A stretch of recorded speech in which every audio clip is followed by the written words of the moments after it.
When you like a flower, you pluck it.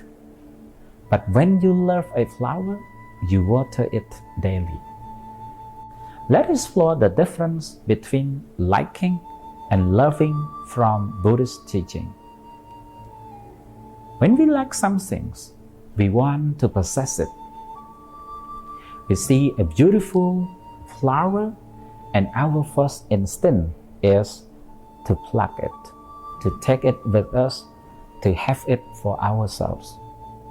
But what happens when we pluck it?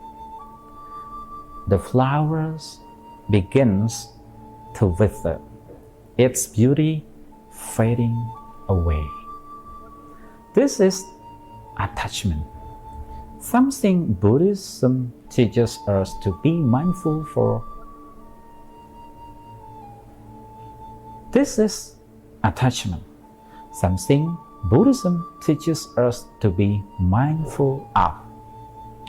Attachment is driven by desire, a craving that leads to suffering when the objects of our desire inevitably change or decay. However, when we love something, we seek to nurture it. If you love a flower, you don't pluck it. You water it, you care for it, allowing it to grow and blossom in its own time. In Buddhism, this is the essence of compassion. True love is selfless. It doesn't seek to possess or control. Instead, it allows for the freedom and flourishing of the other. We can apply this to our relationships too. If we merely like someone, we may be tempted to control them or hold onto them tightly, fearing they will slip away.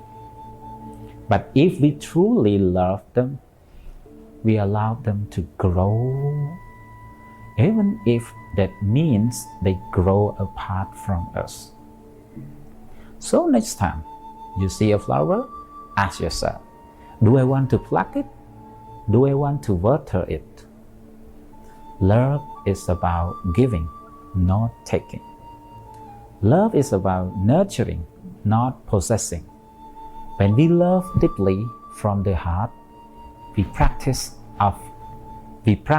one of the most profound teachings of Buddhism, letting go of attachment and embracing the beauty of the present moment. Remember, love is not about holding on.